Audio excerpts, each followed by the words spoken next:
Buenos días, hermanas. Vamos a continuar con el tema número 56. Estamos en la serie La Carta a los Hebreos y el día de hoy se llama La herencia eterna. Continuamos leyendo nuevamente el versículo 15 y leamos hasta el 17. Dice así la palabra de Dios. Así que por eso es mediador de un nuevo pacto, para que interviniendo muerte para la remisión de las transgresiones que había bajo el primer pacto, los llamados reciban la promesa de la herencia eterna, porque donde hay testamento es necesario que intervenga muerte del testador, porque el testamento con la muerte se confirma, pues no es válido entre tanto que el testador vive. Bueno, en estos 3 versículos encontramos repetidamente la palabra herencia y la palabra testamento o testador. Entonces tenemos que poner mucha atención en esto que nos está hablando el autor.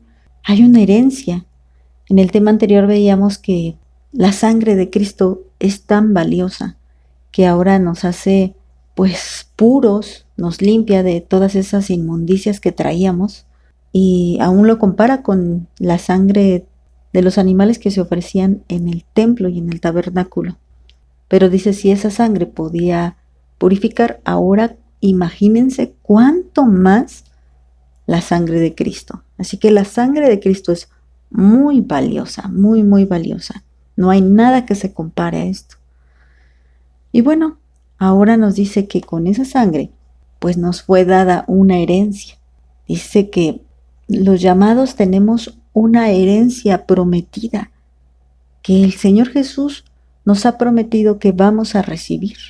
Y vamos a consultar otra cita. Vamos, antes de continuar con estos 2 versículos que nos faltan, vamos ahí a la carta a los Efesios, en el capítulo número 1, y leamos desde el versículo 11 hasta el 19.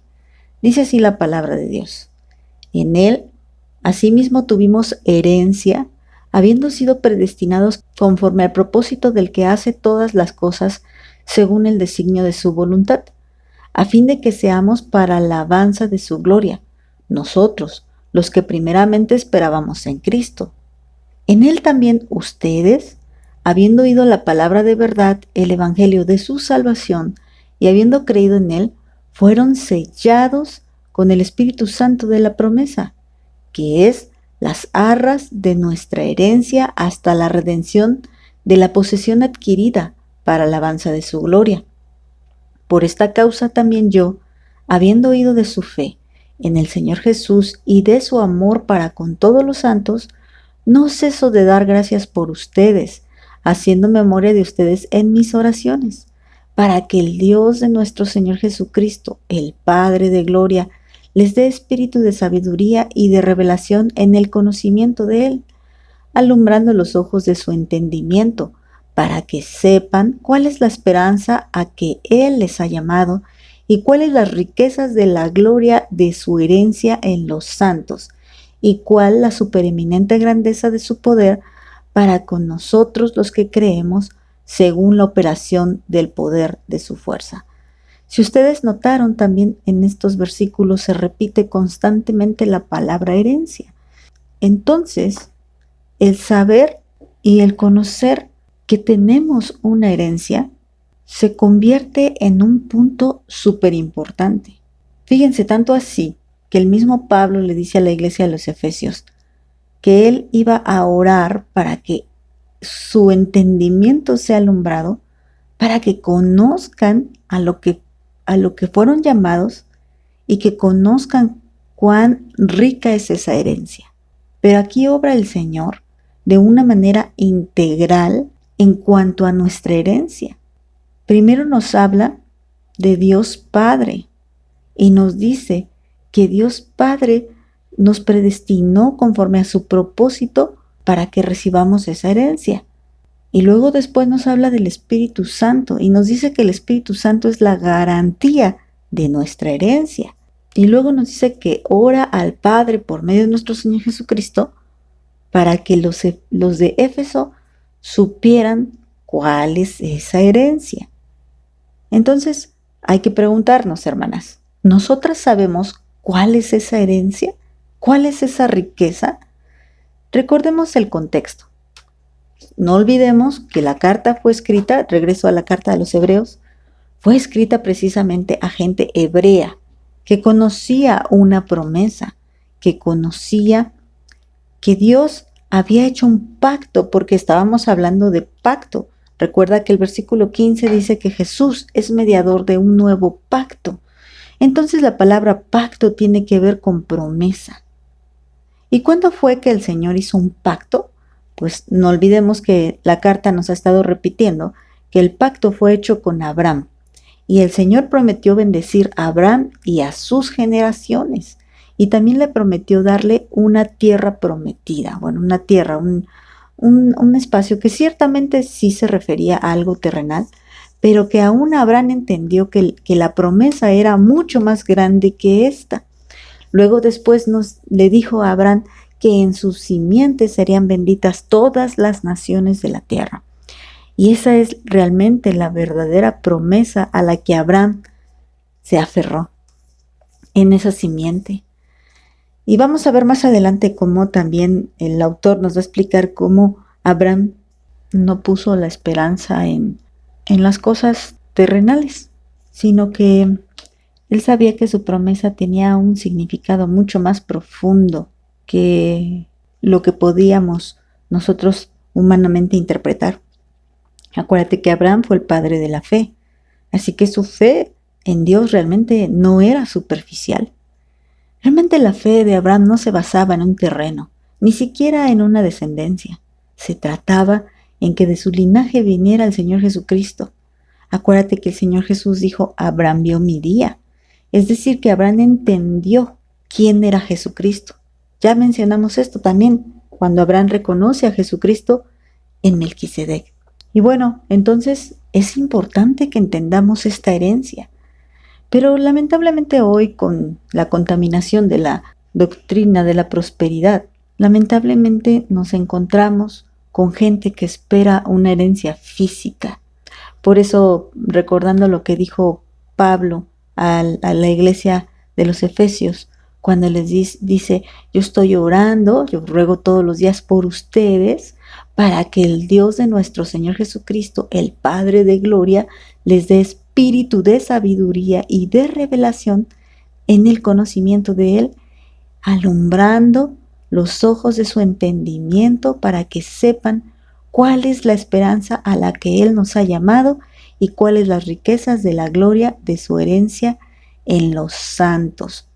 Entonces, es necesario que nosotros realmente tengamos un espíritu de sabiduría, un espíritu de revelación y que tengamos conocimiento de Él, porque al tener esto, dice que nuestros ojos van a ser alumbrados y realmente vamos a saber cuál es la esperanza que tenemos y cuáles son las riquezas que esperamos, para que no pensemos que Dios nos ha llamado a tener, por ejemplo, sanidad, a nunca enfermarnos aquí.